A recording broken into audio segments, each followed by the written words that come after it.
Good morning, everybody.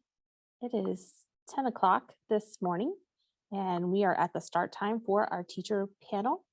We are so glad that you are joining us here today, whether you are in person with us in Maine, or if you are virtual with us on Hangouts or Zoom. Um, Before we get started today, I want to cover just a couple of things kind of housekeeping wise. Because Unified Talent requires pre-registration, only participants who pre-registered for this session will be receiving credit. If you have the link and you want to hang out with us, we're so happy to have you, but that credit piece will be contingent upon that pre-registration. At the end of today's session, hopefully we will have time for a live Q&A. So if you have questions as we're going through the session and we're hearing from our fantastic panelists, feel free to jot those down on paper or sticky notes. But we also have several academic technology coaches manning the session today. So we have several people available to answer any questions that you have happening in the chat. So kind of two ways for those questions: chat, somebody will answer for sure. And then also we're going to have a live Q&A session at the end. If you drop your connection and you need to get back into the session, you'll want to refer to the email that was sent out to you yesterday and this morning with the link to join the session. And your contact person to get back in will be Jean Yang, and her email is in that same email that sent you the link. You will email her and she's going to run the waiting room and she will let you back into the session. I think that's it as far as housekeeping goes. Our norms for our time together today: we are going to incorporate new ideas and we're going to share with others. That is the whole idea of the panel. We are going to hear from 6 fantastic teachers who I'll introduce in just a second. But we also want you to think about the ideas, how it could apply to your classroom and things that you want to bring back to your campus. Do actively participate and ask questions. Leverage your technology for learning. We know it is a Saturday and there are lots of things going on. If you can keep your camera on, that's fantastic, but please make sure that you are muted throughout the session. And that is our last little icon there. Cameras on, mics off, please, until we go to the live Q&A piece, at which time you'll be able to unmute yourself and then ask some of those questions. Without any further ado, I want to introduce myself and the panel that we have here with you today. I'm Janet Weninghoff. I am one of the secondary academic technology coaches. We are hosting today's Innovation and Digital Learning Conference. And so we are excited to bring this panel to you today. And I'm going to let, I think each one of the teachers or each one of the panelists, if you could introduce yourself, tell us what grade you teach and what campus you guys are at. Alicia, would you like to go first? Hi, of course. Good morning. My name is Alicia Solis. I teach 4th grade at Colby Glass Elementary. I'm Pam Bonham. Good morning. I'm at Lewis Elementary. I teach 4th grade. And in my defense, my little picture is a 1990s glamour shot that Francisco said, bonus points if you have a glamour shot. Challenge accepted. There's my 1990s. Look at the hair. Look at it. I love that picture. Hi, good morning. I'm Lara Burnett. I currently teach 6th grade science at Luna Middle School. Good morning. I'm Lizette Gallardo. I'm the GT specialist at Sul Ross Middle School, and I do 6th, 7th, and 8th grade social studies and support science. I'm Kenneth Bradfield. I teach high school math at Brennan High School. Excited about our girls' season. It was awesome. The boys have advanced to the next round in the playoffs for basketball, so go Bears. Hi, congratulations, Brennan High School. I'm Carmen Martinez, and I teach Advanced English 1, English 2, and on-ramps at John Jay High School. All right, so you're going to notice on the slides here, we have our Twitter handles for all of our participants. If you'd like to follow them after the session, we will be sending all of the participants today. If you're here in the session with us, we're going to send you a copy of the slides. So don't worry about jotting all those down, but we hope that you will give these folks a follow. All right, so we're going to be moving through a series of questions today. For some of the questions, some of our panelists have prepared some slides, some representations, some visuals that they're going to be sharing with us. But this really is a conversation piece. And so you're going to hear lots of people chiming in. We hope that you find the questions are relevant to what is happening right now in your classroom. So let's get started with question number 1. How are you sustaining relationships with students during this challenging time? So our panelists, if you want to jump right in, or I can come right through your slides. And of course, panelists, if you would like to present your own slides, you're more than welcome to.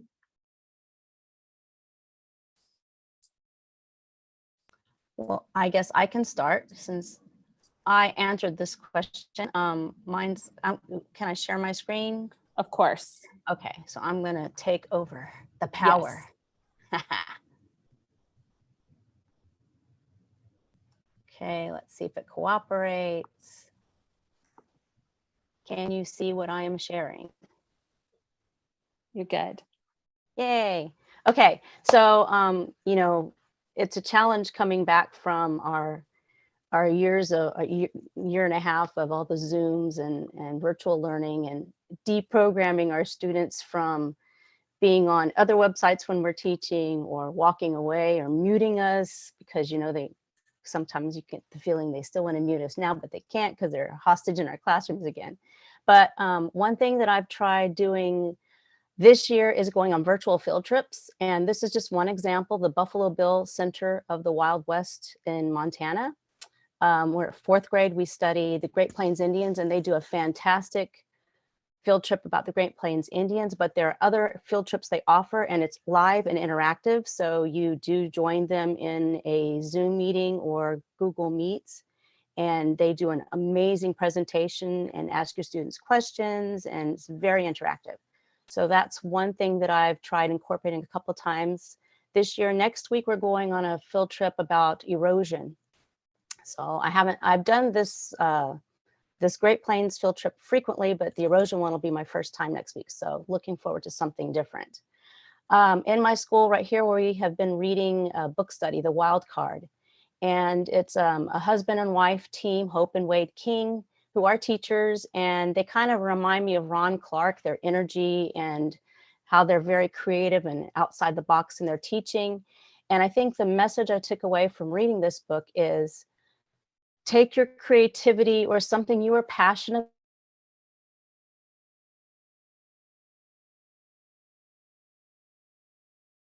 passions, or a couple of my passions. I am a paper collector, a monster planner. I love to do planners in the monster sense.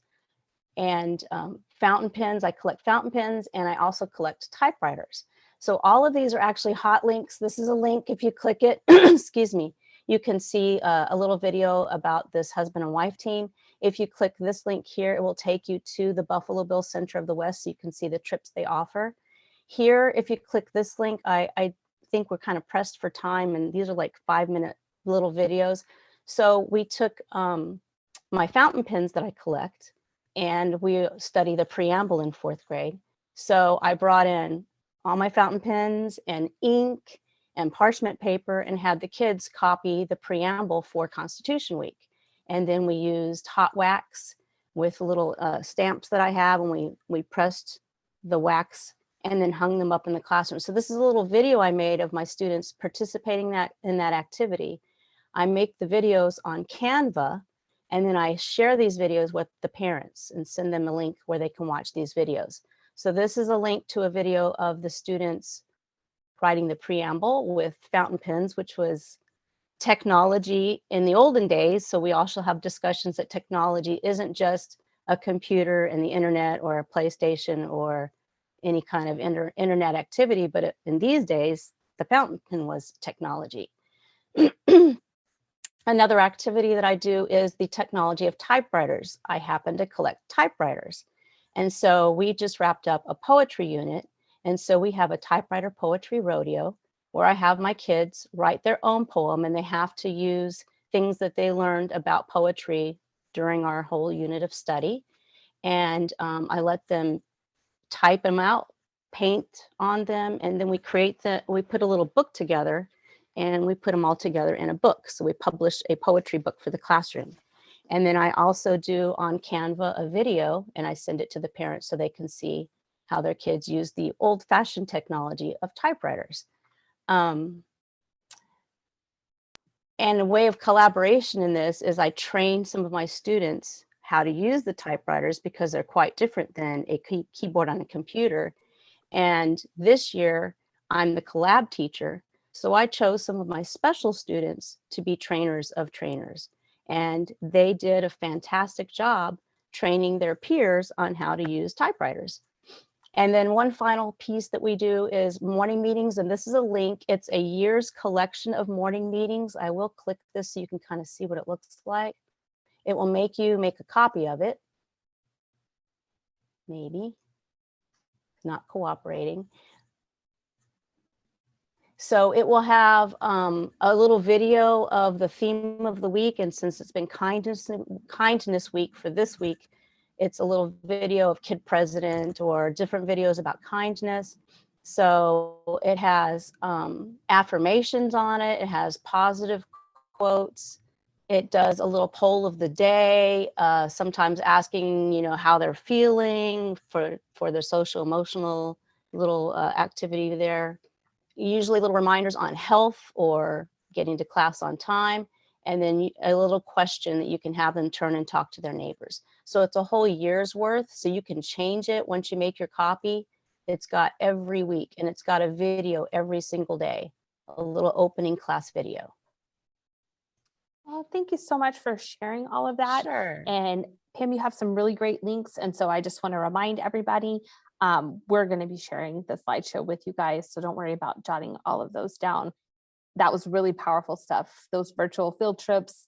I love that taking video of the kids in action so parents can see what that looked like.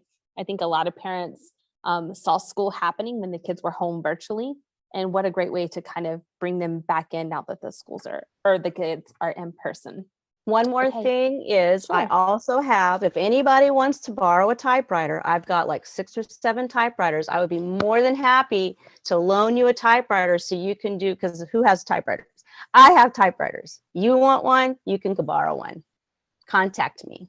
You're so awesome. Okay, who else from our panel would like to talk about our question number 1? I can go next. Excuse me. Awesome. And I can share my screen as well. So,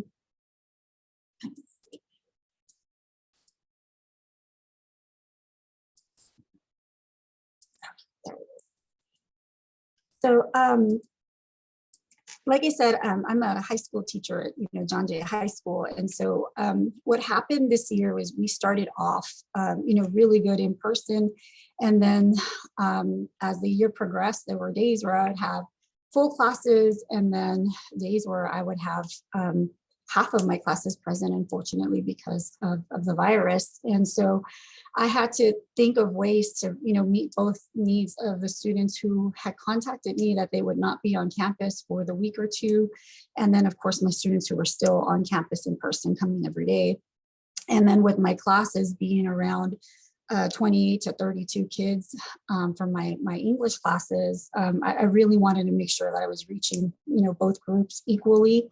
And so I started using Google Forms as a quick check-in, just to see how their weekend went, how their week was going. It also gave me a way to get to know them as far as like extracurricular activities go. also things that they might be involved with outside of school, things that they're interested in, like movies and music. Once we started, in our routines and procedures as the year progressed, then I started using Nearpod, and they have like a Jamboard collaboration slide where I could ask a question and we could collaborate and tie in our standards and start helping the students build those relationships amongst each other. And then I also use Padlet. I have a subscription to Padlet, so I always wanted to give students choice. And so I come up with 3 questions, and I just call them ramblings. It's just whatever you want to share for the day. And we would do this on Fridays, and so they have a choice, like share something about the book you are reading, because we do 10 minutes of independent silent reading every day. And so I have a lot of kids who want to share about the book that they're reading, and this particular student really loves ghost stories and murder mysteries and crime stories and fiction, realistic fiction. And so she wanted to share about the ghost that day, that the book that she was reading. I also asked them, what made you smile this week? And then what are you looking forward to this weekend? And so I also, share every time that I give them a Google form or a Nearpod collaboration slide, I share with them about me. And what I actually shared there, that's a picture of Forrest Gump, because I'm a runner. So that weekend, my weekends are always about running. And so I actually showed him running, and I think I was doing like a 5K that weekend, a virtual 5K that weekend. So they know, they get to know me. They know that I love the Spurs, I love the Knicks. And so it became a nice way as the year progressed for them to share their interests and to really start building those relationships. Because what I also found was that when they came into the classroom, some of the students had not been in-person learners since the year before. Like they had, like my children in Northside, my own 2 boys, they had been virtual the entire year last year. So to put them in a group again, or to put them with a partner, we had to work on those skills of communication again. And what does it mean to work in a group again? What does it mean to work with a partner? And then them not knowing each other, because most of them, like I said, most of my classes are advanced English 1, so they're freshmen. And a lot of them had not seen each other since the year before, or they're completely new. I also teach with the John Jay SEA, the academy. And so they come from all over the district, and they may not have gone to middle school together. So I found that they were, in some cases very shy, very quiet.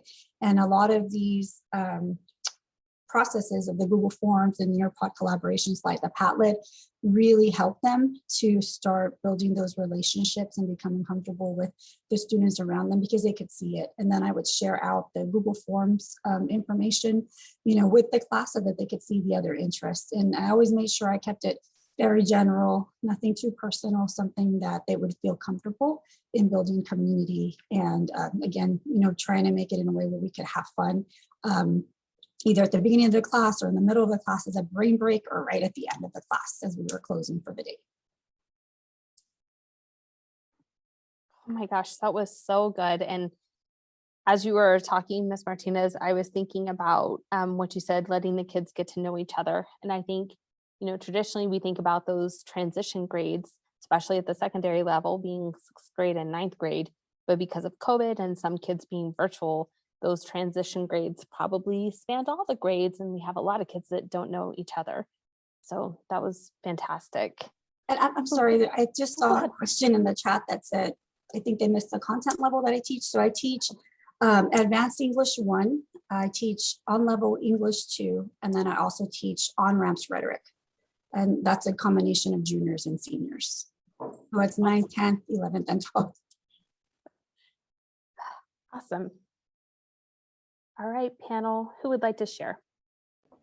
I can go next. I just don't want to share my screen. Is that okay? If you'll meet me on slide 9, I believe. I'm just going to pick up because Carmen had really good things to mention about Nearpod, and I use it in my classroom as well. So perfect. So you're going to see it's nothing fancy, and I love what Carmen said about how just kind of making it low risk, right? We really want the students to be able to just kind of share their ideas. So in Nearpod, I'll use the Draw It tool, and once we have it up. Are we there? Yeah. It's nothing fancy, but it's kind of cute to see. I teach 4th grade. And so one more, there it is. So you can kind of see these cute little depictions. This was just, we're reading a word problem. What do you see in your mind? How do you approach it?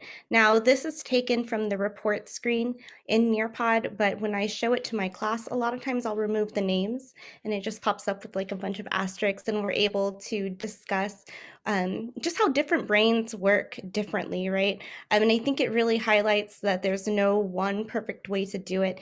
And also you can kind of see where some students shine in their creativity and what they're able to do, where some students may not be able to appreciate that about themselves until they see it up on the board and they have their peers commenting on that. So that's an example of how we use the Draw It tool. On the next slide, you'll see a collaboration board, which is what Carmen kind of referenced, if I'm correct. And so here, we'll pose a question and the students will just kind of respond to it. This was when we were working on summary. And for anybody that teaches young students how to write, revision can be a really difficult thing to work with. And a lot of times they have ideas, but they don't really know how to get those ideas out. And so again, we just all share our ideas. I feel like it is very low risk with these students because again, their names are not projected. We just have the opportunity to see everyone's ideas kind of displayed for us on the board, and then we're able to discuss what did we like about this one, what was this one missing. It's just a really good conversation starter, and then the students are able to like different posts and they kind of move up, and it's just a really good opportunity for them to offer each other feedback without necessarily feeling like people are judging them. On the next slide, for anybody who has not used Nearpod yet, I'm trying to pace myself because I could talk about Nearpod all day long. I absolutely love it. If you're not using it yet, there are many different activities that are already pre-made that you can go in and edit, just kind of pick and choose what you like, that are TEKS aligned, and they go through all the grade levels, so from the very littles up until 12th grade. And they also have things like just for events that are going on. There are the virtual field trips that have already been mentioned. There's time to climb that the students love. It's just kind of gamified. We love to use polls in my classroom. At the end of a lesson, the kids just kind of check in and let me know what did they enjoy or what are they struggling with, how do they feel even the delivery of my lesson went. And I think that is a huge component because letting my students know that I'm open to feedback and that we really are a community working towards a goal. I've seen a tremendous shift in the mindset, like they're more accountable because they know that they're able to hold me accountable. Am I getting my message across them in a way that works for them? But I digress. The poll is really good and it'll give you that instant feedback so that especially in math, I deliver a lesson and then I want to pull my small groups, I'm able to see that information right away. So I really like that. Just take a look at it. There is a ton out there. If you are interested in Nearpod or you're, kind of want to dip your feet in the water, please reach out to me. You've got my Twitter handle there. You can put a little message in the chat. I know we're short on time, so I'll stop, but Nearpod can be your best friend and it can really work for you and your students. Maybe some of you guys watching the screen have seen some of us coaches laughing a little bit. We love the Nearpod also. For our secondary teachers, many of our secondary campuses have the paid version of Nearpod. If you're wondering if that is you, touch base with your academic technology coach and also follow up with Solis because she has so many great ideas. Okay, next up on the panel. Let me jump in because I really want to come in and support everything that everyone has already said so far and really highlight the idea that having the students understand that we as teachers are facing the same type of emotions and the same type of stresses coming back into a new school year where everyone is back in person and we're having to adjust and we're having to change how we have taught previously. Then we changed again, and now we're changing again. And so Ms. Elise mentioned about having the students keep her accountable. I feel like that's something that I'm doing as well by showing my students that, I'm a human with lots of human emotions and concerns and stresses. And that when I share with them that most of my concerns are about them, at the secondary level, they kind of take on a warmer sense of, okay, these secondary teachers really do care about me. And I teach 6th grade, so I'm transitioning the elementary students into a secondary level. So having them really realize that, the teachers are here to support you and help you with not just your academics, but learning to build those relationships with other students and other teachers, and that kind of thing has really been super helpful this year for me. And then the students, the secondary, they tend to develop an edge to them by middle of the year. And I notice now that a lot of my students don't have that when they're around me, but maybe some of the other teachers haven't spent enough time trying to develop a personal relationship or check in with them, and just kind of being observant, like, hey, I noticed you're kind of quiet today. Is there anything that you need to share with me, or can I help you with something? And I realize it's not science, but taking 10 seconds out of their day to kind of check in with them makes them realize that the teachers it's not really teachers against the students, it's teachers for the students. So I really feel like everything that we're all implementing together is helping the students realize that that's what we're here for. We're here for them. And I love the passion that I'm hearing from the rest of the panelists too. That just gets me in my heart, because I like to go in every single day and present the best me that I can present for my students. I want to be the teacher that I wanted my kids to have, and that I would want my grandkids to have, the teachers with the passion, the teachers who are willing to step off of the academic timeline for maybe 5 or 10 minutes and just go with something passionate. So the typewriter and those fountain pens, that just like spoke to me so much. So, sharing those kind of things, those passions. And then I think on my slide, I added that, like, I do Music Mondays where the students get to choose what's our background music for working. And I also teach collabs. So trying to get the collab students into more of a leadership position is important to me. So they usually get to be the first ones to pick what is the music we're going to listen to, within reason, of course. And then we tell jokes on Fridays, and now my kids are really excited to come in and share a joke. So that's just kind of some different ways that I try and maintain those relationships and that drive for the students to keep coming. Such good stuff, you guys. Teachers for the students. Oh, that really resonated with me. We have 2 panelists still Yeah, to I share can on question go one. ahead and jump in here. For sure. For slide 8. Again, my name is Kenneth Bradfield. So I teach Algebra 2, college prep math, and on-ramp statistics. So it's been an awesome year working with various ages, typically 10th and 12th grade students in high school.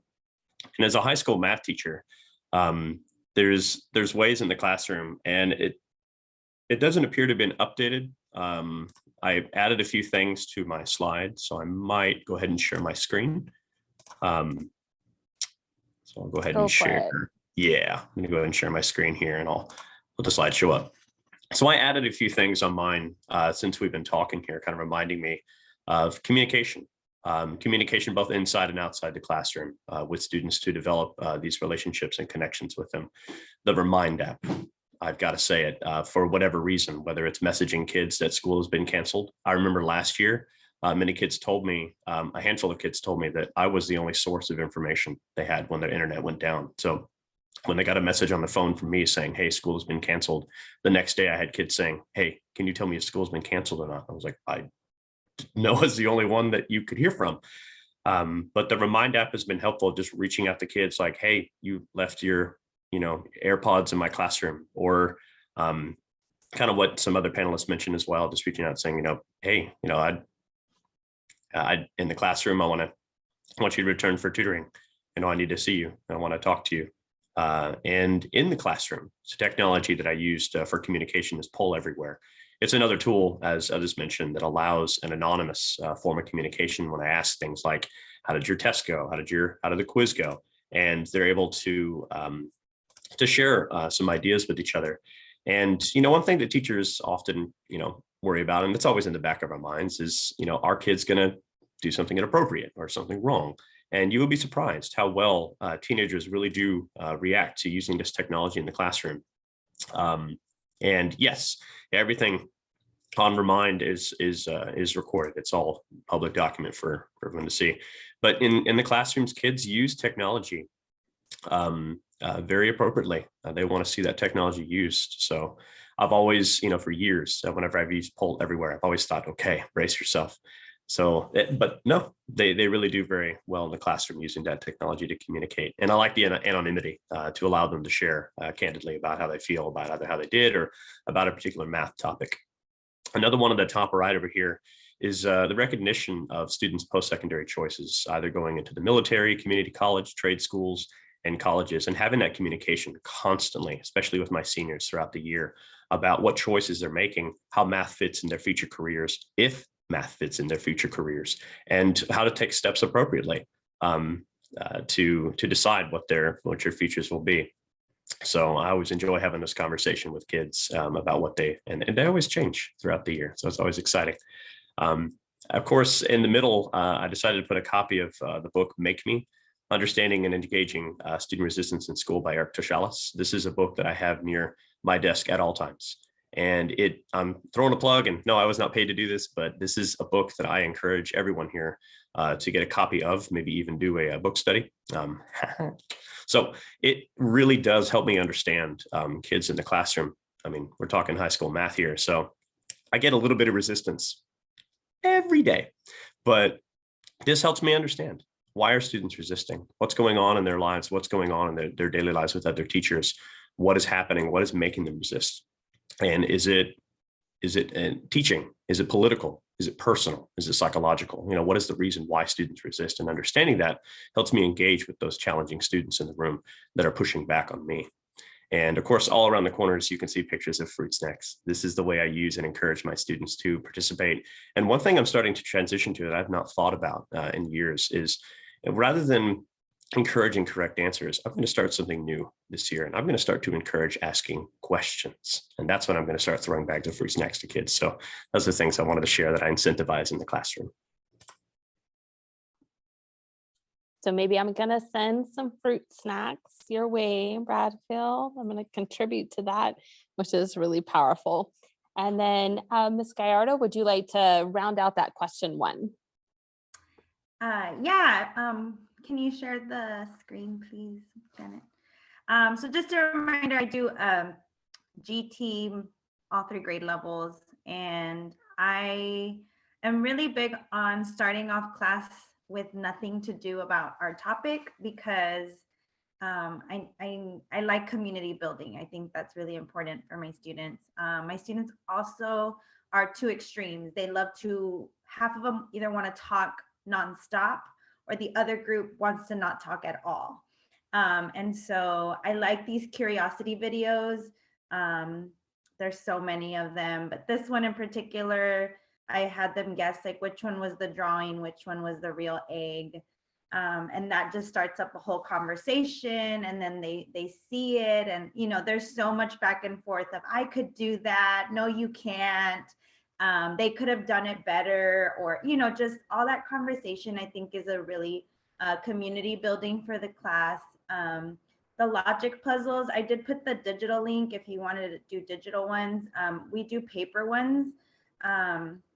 And I had such resistance at the beginning of the year, because the students are like, we have to think, God forbid. And now they're just like, I mean, I passed them out. and they just start working, and you hear like the different groups start talking to each other. Did you cross this one out? Did you do this? And like, how did you get that one? And I'm like, and you just hear them, I don't know, I just figured it out. But you know, I just hear them having, and I let them talk. Like, I don't get in the way. I just let them talk. And I think that's really important, to let it all out. And then once they're done, then I'm like, okay, my turn. So I really think that that really helps students. And then on Fridays, we do the one high and one low from the week. And I started these whole group, and then I also used the Q&A feature on the slides, because I know through Zoom, I learned that my introverted students really like the chat function in Zoom. And so I felt like the Q&A was a really easy place for my introverts to give me their feedback. But I moved on to going one-on-one on Fridays. And so I started off that way. And now that I'm building more of a relationship with them, on Fridays, I walk around to each student, and we usually work on our GT project that day anyway. So I spend one-on-one time with every single student every Friday. So I know exactly what's going on with them. And so that's kind of helping me build that relationship one-on-one with students. So this I feel like leads us beautifully into question number 2 for our panel. You'll notice in question number 1, we heard from all of our panelists. As we start to move through some of the other questions, it'll be a little more freestyle, and we'll hear from some people. So we heard in question number 1, a lot of really great ideas around SEL check-ins. How are you doing? Building the relationships. Lots of collaboration boards where students are kind of inputting all of their ideas. So thinking about having successful collaboration and communication in your classroom, what are some structures and routines that you have put in place for facilitating student collaboration in the classroom? And I know previously some of you guys mentioned, yes, this school year, some of our kids, they had been out of the regular classroom for more than an entire school year. And so we've had to kind of reteach some of those school pieces. So I'll let the panel take this question. Janet, can I just continue? I Sure. think my slide's like next or something, but Okay, yeah. just 2 things, because I think what I'm talking about was kind of in the chat. Mirror 360, my best friend ever, now that we have these Chromebooks. If you look, I also put like the way my seating is. So in the middle there, I got a little teacher desk. It was like $60. It's like a standing desk from Amazon. That's my station. I'm in the middle of the room, and I can walk around with my Chromebook if I need to. The kids, I think they're allowed to mirror too. I haven't done it yet. But I think you can have up to 5 different kids mirror their screen as well. And then the way I put my students, I left a little hallway for me to like jump in. But it's also very collaborative, and I can also be like the 6th person in their group, to where it's still kind of like a circle going around. And so it gets them to start talking. So if you're okay with conversation in your classroom not being quiet, this really worked for me. And I really love Mirror 360. I'm so happy we have it. I promise I did not pay her to give that plug, because Mirror 360 is also my best friend. If you are wondering right now, what is Mirror 360? That is the program that allowed our teacher iPads to mirror or project through our desktop computer to the front of the room. And it also works with your new teacher Chromebook. So if you need support with that, you guys let us know. And I'll give her a second if anybody else wants to chime in. Let me jump in, because I love that seating arrangement, and I think that is so vital that you be in the mix as a teacher, and I really love that. So now I'm like, oh, how am I going to incorporate that into my room as well? So I love that you shared that. And with me, I do tons and tons of either partner activities or group activities to where the students are constantly moving if possible. So, and actually I have to give kudos to Janet's daughter for encouraging me a couple years ago from a student panel to really think carefully about the seating and to change the seating based on what's going on for that day. So my tables get moved constantly, and I feel so bad for the custodians that are going to have to come clean my floors at the end of the year. But we like change the seating constantly. So like on my slide on the left, we were doing rock cycle stations. And so as a cycle, I moved all of my tables into a big circle. And the students were not only going like rotationally, but then they were crisscrossing the room based on this rock cycle game that we were playing. I also put musical chairs because I change groupings frequently. I'm trying to not only teach the students how to communicate well with each other, but also to kind of help break up the middle school cliques that are starting to develop, of course. And so they learn to have to force themselves to speak up a little bit with a new partner or a new group. So my really shy students get opportunities to be with other shy kids or with more advanced outgoing students too, to kind of help drive that communication skills. We learned a couple years ago about talk, read, talk, write strategies that was presented through Nancy Motley. And I throw in the think part frequently too. So I will change partners or change small groups and drive a communication piece based on either building new information or rehearsing information and then having them communicate orally and then communicate in the written form. And I keep having to stress to them that writing should be occurring in all of their subjects, not just ELA, and that yes, we expect full sentences and looking for that content to be built.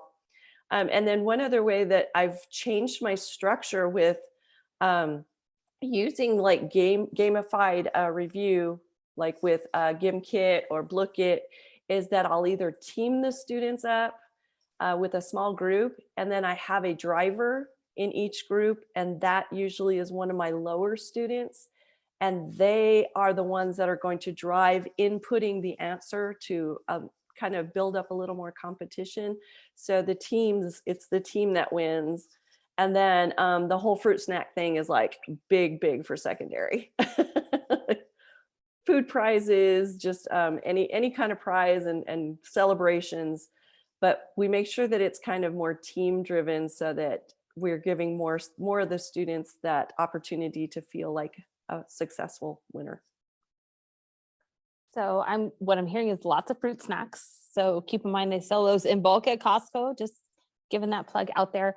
So I like the way, Burnett, the way you talked about the technology and how you're utilizing maybe that tech driver, that kind of single student, to make sure that we're incorporating everybody in. For my panelists, and I guess for our listeners too, we're going to jump to question 4, because I think this kind of feeds into the conversation that we were having. In question 1, we heard a lot of information and you guys shared out some fantastic tools that you're using: Nearpod, Padlet, Poll Everywhere, just lots of great things. So let me ask you this question. In what ways are you leveraging technology and minimizing the distractions that it can bring?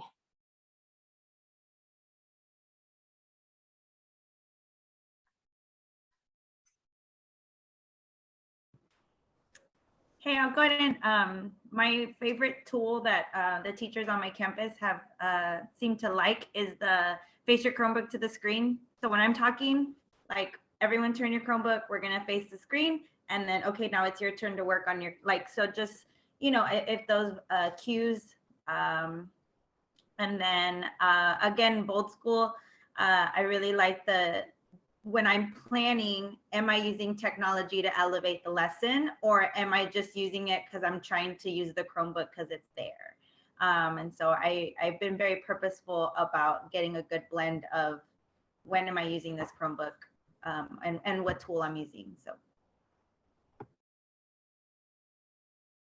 I agree. That's exactly how I'm trying to do it. I'm very much just implementing it when it's appropriate and making sure that I really have a good balance of hands-on or paper pencil or when individual technology or group technology, it's really, I feel like that's the best way to kind of manage it, because we all know that the students are really good at sneaking extra screens in and having YouTube videos running in the background, or their Google chats. And so if they don't have the device open until we're ready to use that, that kind of really cuts down on having to spend time readdressing the problem instead of utilizing it as the best we can.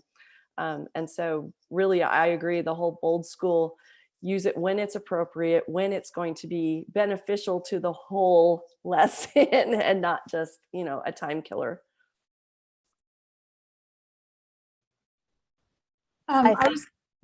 Sorry. I was just going to add, I didn't create a slide for this question, but for me, what has been helpful, because I think one of the things that happened to me, when the pandemic started, was that I quickly had to learn about technology. And then when we came back to the classroom, because our students had been so used to working with technology, virtual for, like last year, the first 2 weeks in Northside, we did not have in-person learning. I wanted to continue with building those skills because I know they're important. And then I see what my juniors and seniors are having to do with on-ramps, with Canvas, and the things they're having to use. And so I know this is a skill that will carry either post-secondary. I love reaching out to my academic tech coach. Ashley is at John Jay. And anytime I see something on Twitter, I'm that teacher that I want to try it. So we used Adobe Creative the other day, about a month ago, and I know she tweeted about it, where we were wrapping up a unit on characterization. And so I gave the students choice. Hey, we've read, I'm going to say like 4 short stories over this unit. Here are some characters that you can, create in Adobe, or from your silent sustained reading, tell me about the character, because I want them to know that it's also purposeful and it's tied to the standards. And so she's been great about helping me leverage technology to become appropriate, and then at the same time make me a better teacher, because that would be my fear, is like, I want to see something, but then I'm afraid to try it. And so having her come in and help me and leverage that has been really fantastic. And it was the same when Meredith was there last year at John Jay too. So shout out to our tech coaches. Pam, did you have something you wanted to add before we leave this question? Yeah, well, yes, and I didn't answer this question either, but I answered, it's kind of in another question, is making sure we kind of balance not too much technology, but keeping, the writing and paper and pencil with technology. So there is a website I use called Voki.com, where the kids have to create an avatar. But before they create their avatar and they record their voice speaking on the avatar, they have to write a script. And I have to approve the script that has to have complete sentences, and it has to address whatever they're supposed to be addressing with, usually I have them do a book review. There you go. Yes. So the Voki.com.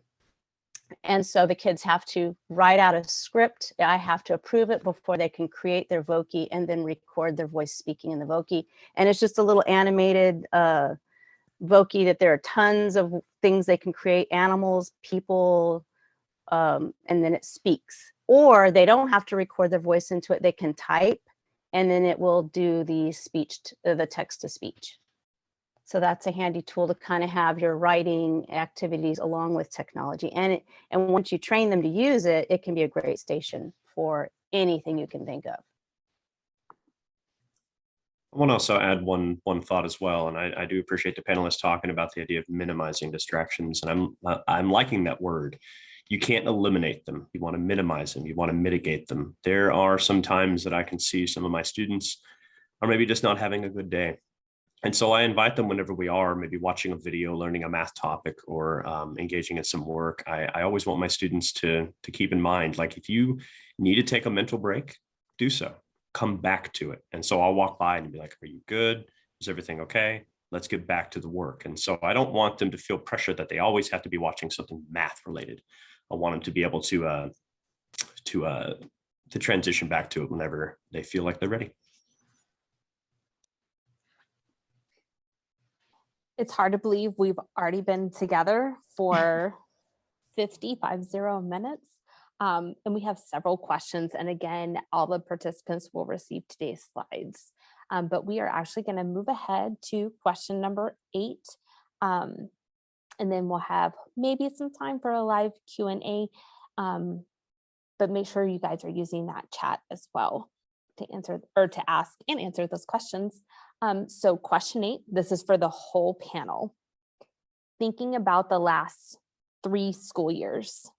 So that last school year that we had before COVID, the first COVID year, this COVID year, thinking about the last 3 school years. What have you held on to in your classroom and what have you let go of? So I have the first slide if you want to go to the very next one. I thought about this, or maybe it's the one after that. Sorry. Oh yeah, the one after. So I thought about, some of these things. What did I hold on to? What did I let go of? And maybe what I've started using more of.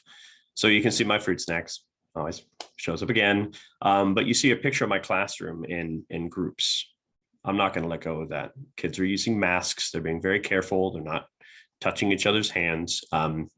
I am trying to mitigate, of course, the materials that are being shared so that there is very little contact in the classroom, but I cannot let go of students collaborating in desks in the classroom when they're working.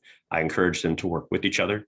I want them to collaborate. I want them to communicate. And that's something they can still do even during a pandemic, even if they have masks on. So always groups, except when they're testing, then I put them all in rows and then I put them all back. And so students know the routines in the classroom whenever they walk in. What are some things I've let go of? I'm certain there's some people who can attest to this too. Deadlines. Deadlines are something that kids need to get used to when they go to post-secondary. It is something they need to think about for the rest of their lives when they go to work at a job, hence all the requirements that we have as teachers as well. But during this pandemic, it was hard. It was hard to stress that when I'm communicating with my students during last year's pandemic here saying, hey, why haven't you started the test yet? And all I get is a all caps response saying I have 4 screaming toddlers running around the room, because at that time, a senior in high school was most likely babysitting. And they were told by their family, we're sorry, but you're going to have to babysit and do virtual school at the same time, which is too much for a college student to handle or a person who's working, let alone a high school student. That's too much. And so I responded back, you take your time, you do it over the weekend, we can negotiate, we can work together. Moving back and transitioning to this school year now, I still feel the same impetus to tell students, let's work on a timetable that works for you. And eventually I do have a conversation at the end of the year. We need to start thinking about deadlines and we need to start talking about them. So it's not like I've given them up. It's more like I have avoided that stressful face you can see in that kid in the picture. And for me as well, something that teachers stress out about is attendance. It's too much. It's too much to look at my roster and to count how many kids are absent every single day and just wondering, when am I going to see this student again, and emailing the parents. And it's just a constant stream of just not having kids in the classroom. And I can't stress out about it. I just got to quantify it, reach out to each kid who's absent, find out what they're missing, and just go with the flow. I've always wanted to have perfect attendance in my classes, and I have not in my classes. And it's hard because kids are out for various reasons. What I've started using more of, YouTube. Lots of videos on YouTube are available, and I encourage especially my seniors to be self-sufficient and being able to use that resource and saying, go online, find a video that works for you, Khan Academy, Organic Chemistry Tutor, whatever works for your particular content area, you can find videos on there. The kids are able to watch and to find the resources available for them to learn the material in a self-sustained way. And paper, writing things down on paper. Last year, a lot of our students, especially high school, I know, other grade levels can attest to it, did everything virtual and press buttons on Schoology. Paper and writing things down. We've got to get back to that. Students' handwriting at the beginning of the year. Yeah. So things have gotten a lot better as we begin to transition back to writing something down every day. Yeah, I love that, Mr. Bradfield. I feel like we're like kin with that. I agree. I agree with letting go of a lot of things. So kind of my slide is really wisdom over perfectionism. And I agree with Mr. Bradfield that the deadlines and showing me mastery doesn't necessarily have to be on that test day. If the students can show me in some way, some form that they understood what was taught, they understood the content, and they can show me mastery, then I have no problems with changing and replacing missing assignment grades with that mastery grade, or making sure that my team is really giving thoughtful assignments based on a formative need in the grade book. Not everything needs to go in the grade book. Not everything needs to be graded. And really that relying on, and I know that, I think it was Mr. Bradfield that has this in one of his slides about being a Schoology, taken hostage by Schoology. You know, as a teacher, I know that the grading element of Schoology was wonderful, but putting the paper and pencil back in their hands and reteaching myself how to grade for content from that, instead of relying on the technology to do grading for me, really shows me what the students have mastered and not what they've guessed at, or not what they've gotten a text message from their friend telling them the right answer is, you know, those kind of things. So I celebrate the small stuff. I push for the mastery in whatever form I'm going to get it. And just like Mr. Bradfield, we have a treasure box in my classroom, and it contains stickers or candy and the anything. And the kids know that they don't pick up anything that they're allergic to.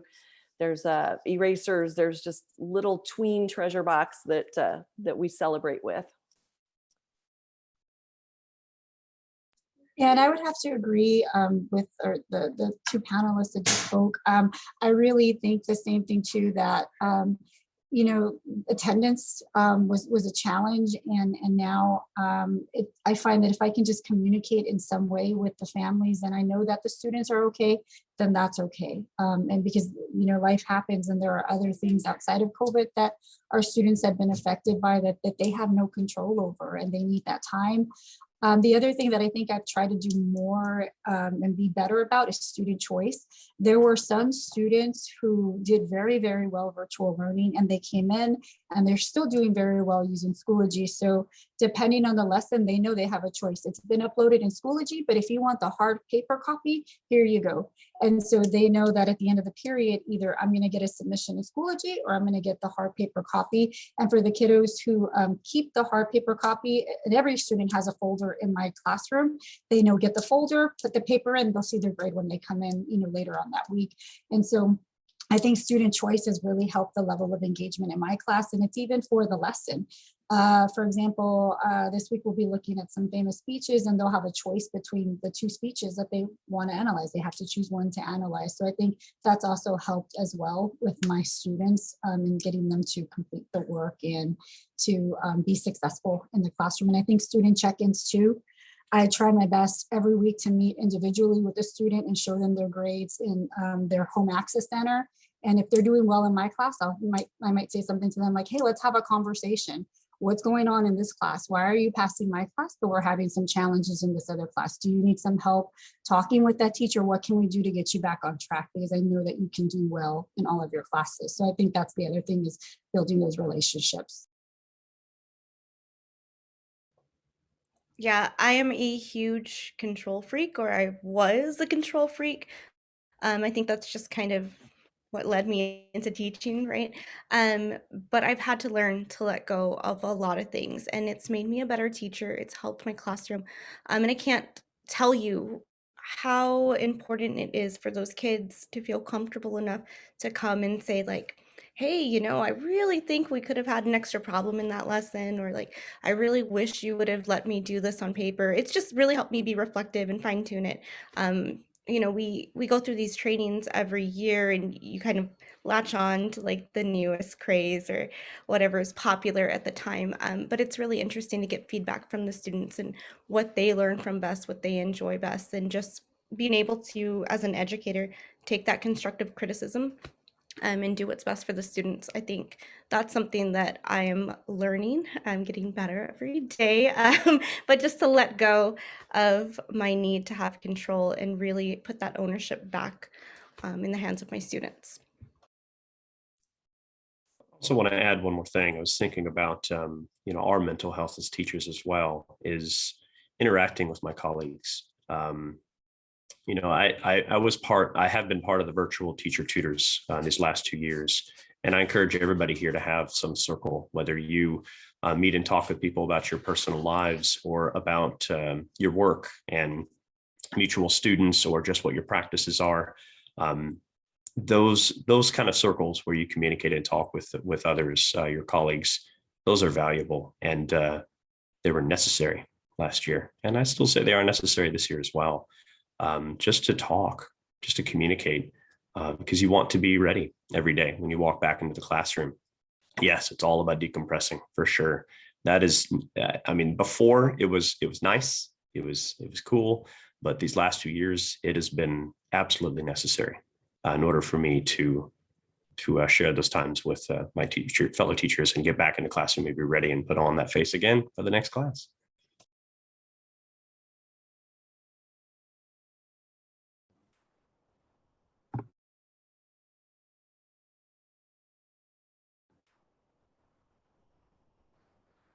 This is Lizette. I was just very similar to what we already spoke on. So yeah, I want to keep the one-on-ones. I was doing them with the breakout rooms in Zoom last year, and I loved spending that one-on-one time. So like I said, I do that on Fridays now. I make sure to spend time with all my students, and I love technology, but I know I became victim of the multiple choice on Schoology. And so I'm just trying to be more mindful of the lessons I create for students, that they're not just like click, click, click, watch the YouTube video, click, click, click.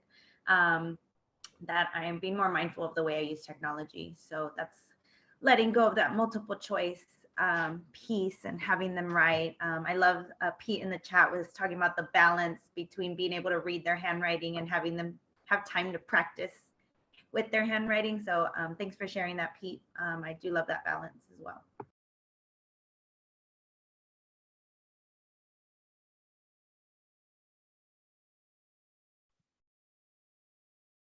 Ms. Bonham, I want to give you an opportunity if you want to add anything to our question 8. You got to pick your battles.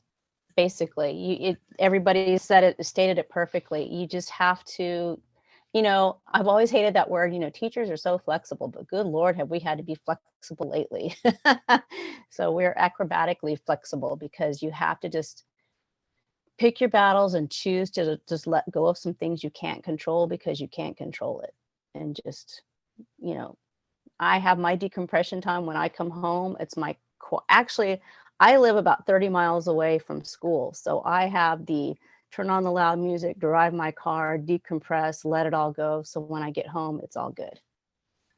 So I can have my home family time, which you also need to be sure you're taking care of yourself and having your family time.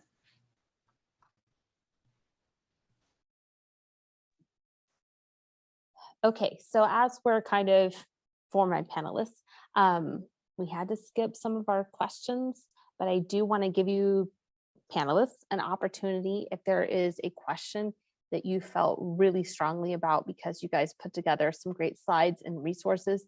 So if there is a question or a topic that we did not touch because we had to skip some of our questions, I'll give you an opportunity now. We have a couple of minutes. If there's something you'd like to share with the group from one of the other questions, please feel free to take the floor. Well, I think real quick, touching on Mr. Bradfield was talking about using the poll thing and kind of make him a little nervous about appropriate or inappropriate responses on your polls. And there's something I've used called back channel chat, which is a free chat room you can create. You can sign up and create it, and it's free, and it has a filter on it. So if anybody tries to say anything inappropriate, it filters it and it lets you know. And it also gives you a script, a transcript of the conversation you had. And sometimes I'll use it. I'll get the kids to collaborate. We'll put them into groups and I'll ask a question, and they get one computer with 4 kids on one computer. They log into the back channel chat with the code that they get from me. And then it's a silent room. I'll type a question on the back channel chat, and they'll name their little teams, like the Pirates or the Bluebirds or whatever. And then they answer the question in back channel chat. So it's just something that's a collaborative kind of thing where they're having to work together and discuss it quietly amongst themselves, and then type in the back channel. And it just filters, which is a comfort, because nobody can say anything inappropriate. And I have tons of other things on my little slide there for when people get this presentation. So if you have any questions, feel free to contact me and I can fill in the blanks.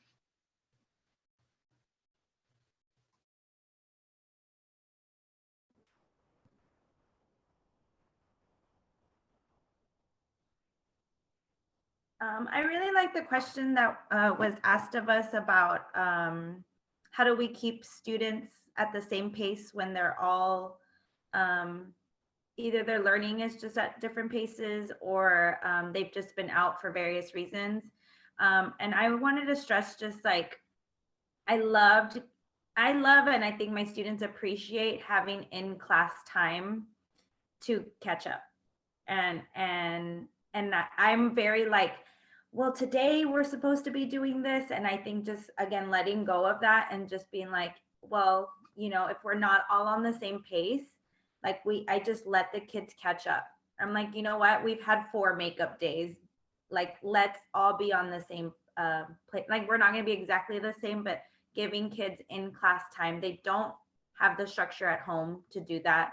They don't want to do it at home. And so we struggle on our campus to get students to stay after school for things like that. And so providing that in-class time has been very helpful for me to give them that help that they really need, as well as the students appreciate it that, you know, they can get it done.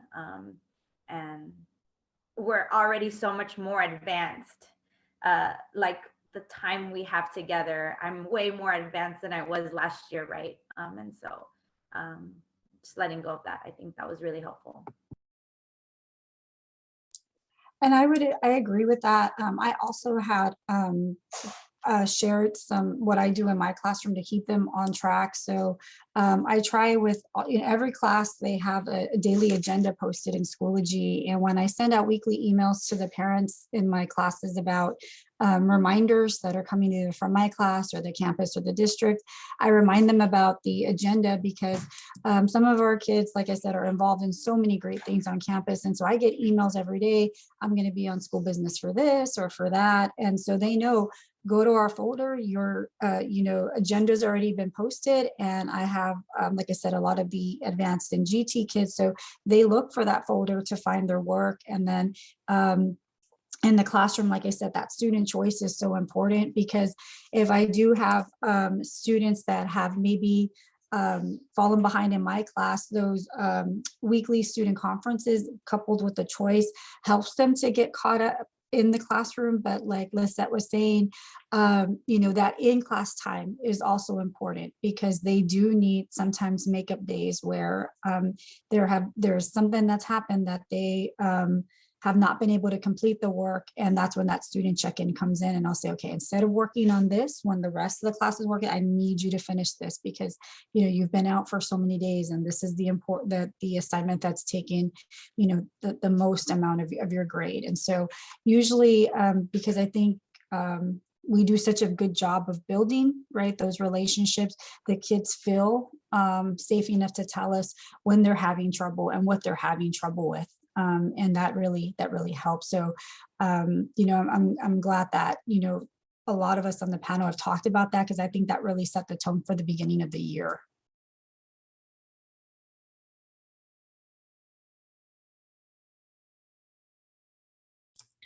There are often days in my classroom for high school, especially in math, that, especially in January, this last January, we reached a point where I'm like, I can't really continue with a new unit or a lesson with so many students being out, that we had a day where like the goal today is to get caught up. If you're ahead, awesome. I'll reach out to you and I'll challenge you. If you're behind, here's what I need you to work on. And this is what I need you to do. And maybe I need to see you for tutoring. And I told kids at the beginning of, each day, like I can't create 180 individualized education plans at a moment. I said, we need to work together in this. You let me know what you need. I'll let you know what you need. And just to have days where I just kind of have to press the pause button. I'm like, if we all want to get on the same page, then let's make sure we pause and actually read. So, and then we find out a way to get everybody caught up on the same day. I feel like all of that kind of leads into the question that we were posed earlier about what's the biggest obstacle that we faced this year, and how have we overcome it? I think that everything that has been addressed right now really kind of leads to this question. Um, I I feel like all of us here can agree that one of the biggest obstacles that we're facing this year is that big adjustment of students who have not been in a classroom for at least a year or more out of their lives. And so being able to address the content that we're teaching and trying to keep the students as close to on pace as possible when we're having to take out a huge amount of time to teach the students how to be a student, is really, I think, so monumental of an accomplishment for any of us to try and get through, that, I am just so pleased to be with such amazing coworkers here in Northside, because we're all facing it. We're all facing these difficult things. Not only do we have to worry about more things in our students' personal lives that just, in the past, we really didn't give a lot of thought to. The students who are at home trying to babysit their own siblings, or having to manage a job and school and the siblings, or even their own children, is so heartbreaking, and it's not saying that none of this happened in the past. It's just we weren't as aware as we are today of what these kids are facing, and then we're also facing these challenges. So trying to make sure that we are giving credence to the personal lives of our students and building those bonds and building a deeper understanding, and they are building a relationship with us, a relationship of trust, so they can trust us not only with their academic directions, but with their personal problems sometimes too. And we might be the one of the very few adults in their life that they feel like that they can reach out to, and we're going to put them in the right direction. We're going to head them to the resources that they need, whether it be to math or science or writing, or some sort of community program that can help them. So I feel like the anxiety and the increased demands on all sides of this, the parents, the student, and the teachers, are really a huge obstacle. And sometimes I think we feel like we've got the weight of the world literally on our shoulders, because we are the people that these students see for the longest period of time in their day. And so having that responsibility is sometimes overwhelming. So finding the moment to just breathe and to build the relationships, to understand why there are certain behaviors that are arising with the class themselves, or the whole entire grade level, or on the campus level itself. Really understanding, where are these behaviors coming from? What can we do? What are we in control of to help the student overcome those behaviors, and then shape the behaviors to be more responsible and positive.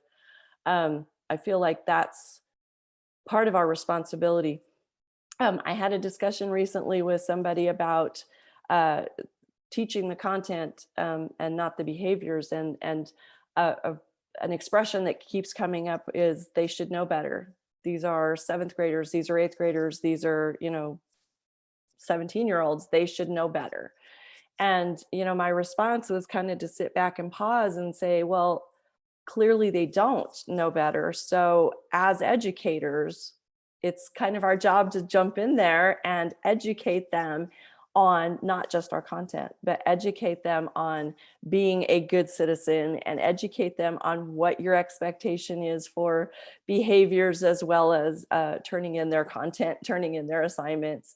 It really is teaching, what was that expression? Soft skills. I'm like, those are just life skills. So yes, we should be teaching them and modeling them. And it's all of our responsibility to jump in there. So I just feel like that's really the biggest obstacle that we're facing. And I just appreciate that everybody who's here today, I know your heart is in the same place, and that you're helping the students to kind of overcome some of these challenges. So just from me to all of you, I really appreciate you, and I appreciate all the work you're doing. I would add one last thought too, and that some of the things, Ms. Burnett, that you've been mentioning is the field of education is evolving. It was going to naturally evolve with the influence of technology over these last few decades, but this pandemic has sped things up. So the idea of kids coming back to the classroom, one of our roles as teachers, and especially a community of educators, is to understand what the role of a student or the role of a teacher is going to become. We need to adapt and to find out what works. And as much as we want kids to go back to the old ways and the way things were before, to go back to what's called normal, it's not going to happen. We need to adapt and find out what works for kids, what works for us. And as soon as we start to learn more about that and share with that about each other, we're going to change the field of education. And this is where it starts, is having these conversations on a Saturday morning to understand what the new field of education will begin to look like. My gosh, you guys are all so just uplifting and inspiring, and just your thoughts, your resources, everything you've shared today has been really fantastic. We're down to our final 15 minutes together. So we are going to open up the floor for a live Q&A. So participants, attendees in the session today, if you have a question for one of our panelists, you can unmute yourself and ask your question. If you're wanting to hear from a specific panelist, just feel free to mention them by name. But I'm going to turn this over to you guys, and you can just unmute to ask your question.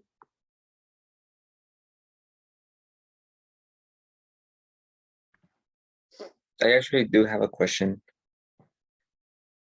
And it can be to any of the panelists, which I highly appreciate you guys being with us here today on a Saturday. I know you guys are extremely busy, so thank you for that.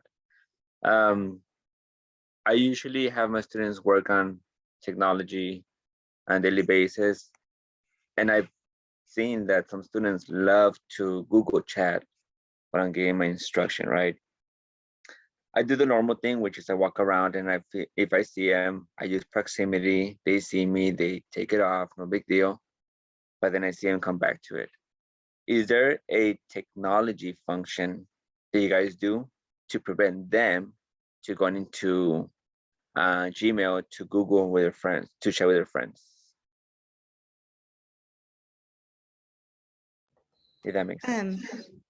I don't know what level you're at, but I know in elementary we can hide it under their settings. So I'll tell them like, oh, bring me your Chromebook, and I'll just change it on the settings so it's hidden and they don't know that they can go in there and access the chat. And then if they're using it, then I'll go and fix it. But that's just a quick little. Okay, awesome, thanks. I might also encourage an alternate perspective as well, is that if this is a common practice students use, you can at some point begin to gradually embrace it as part of your education and find a way to get students to communicate with each other in ways that model what you're trying to teach them. So if it's during a structured quiz or test and you absolutely don't need to do that, then if you're open and transparent about its use, then make it clear to them when you want to use it and when you don't. Okay. I agree. I think it's kind of like what we did last year with virtual learning, how when they could type their answers in the chat to you without feeling nervous that it was the wrong answer. So I had so much more participation last year because kids could type their answer and I would say, oh, that was really great. Or, oh, wow. Okay, let's rethink that. And they would know who I was talking to, but no one else knew. And so Google Hangouts is also a good way to embrace that. If they're talking to you, they can't be talking to each other. I mean, not as effectively. So Right. That's kind of a good way for me to put the pause or the brakes on them a little bit. If we're using it, then it can't be totally cool. And I want to Oh, go ahead. Go ahead, I'm Carmen. sorry. No, I was just going to say, like at the secondary level, if I find something like a behavior is becoming of a distraction, maybe Google Chat or say the cell phone, because I think, we all walk around, we all keep that close proximity. I might, have a private conversation with the student and be like, hey, I see that you are constantly chatting with somebody. Is everything okay? Do I need to help you with something? Or try to find out why, and then just say, hey, I know you're excited to talk to your friend, or, I saw you on your phone. I'm sure it's a great video you're watching, but I just need your focus for this amount of time. And then when we're done, you've got your time. That never really happens, but at least it's not so, one, I don't ever embarrass a student in front of the class, but two, they know that what we're working on is important, right? And so that way, if hopefully that doesn't, happen again, but if it does, I just kind of keep having that conversation. And then before I reach out to a parent, because I want them to know, like, maybe what we are working on is going to be on a test, right? And I need your attention, but at the same time to do so in a way where, they know they can talk to you, they're not, you don't embarrass them, and that we're just positively redirecting that behavior. Because like we said, that a lot of students need to just relearn. And this might be something they did all last year, virtual learning. My son's guilty of it. My son's a 13-year-old 7th grader, and he was the kid with the 2 screens gaming while the teacher was talking on Zoom. And we were like, no, sir.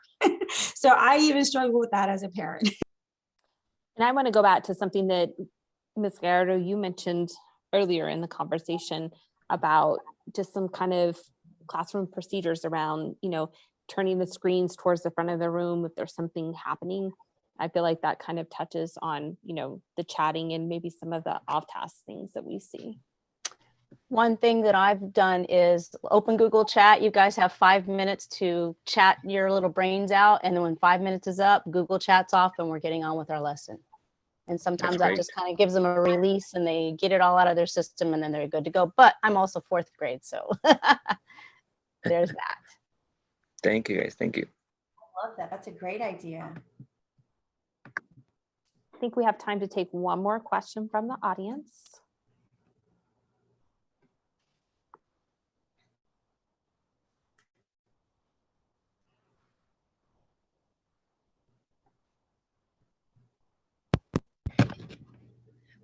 Can you hear me? We can. Oh, okay, great. Sorry. So I teach 7th grade ELA, and the kids coming back, obviously they were all at home, so they're very used to their technology. And I seem to be the teacher that's like super strict, like they're not allowed to have their cell phones out of their bags. We don't use Chromebooks. I barely even look at Schoology. Everything is written on paper. Everything is made by hand.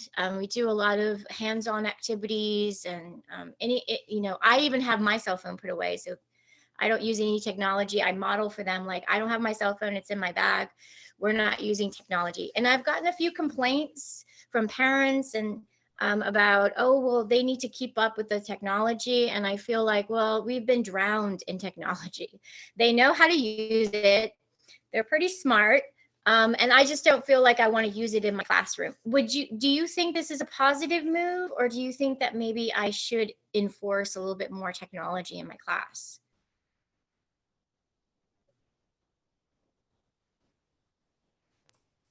One thing I like about what you shared, Ms. Rodriguez, is your transparency. And if you make it clear to the students why you're making the choices that you are, that's a great start. And explaining to kids what the value of having no technology is, maybe having some just quiet moments and just kind of separating yourself, which is what we could all use even as adults after this last year. One thing I would maybe encourage you to do is talk to your students, negotiate, and find out what it is that they want out of the technology, and see if there are ways that you could maybe carefully at some point, not as a reward, but more as a purpose behind your pedagogy, to maybe, see how technology can be used in the classroom. And that's one thing that could be really powerful with your student. And I mean, I've had— Ms. Garza, sorry. I said Ms. Rodriguez, Garza. Oh, it's okay. Sorry. I've had many conversations with them about, technology, and the fact that and they tell me like, oh, we use it in all our other classes. You're the only one we don't use it in. And I'm like, well, then great. You get practice enough throughout the day. Because some of them don't know, forgot how to write sentences or punctuate. When we first started, they were using emojis. They were drawing out emojis and doing, all those little funny characters. And, finally I got them up to standard. But I just feel like, it's around us every day, all day long.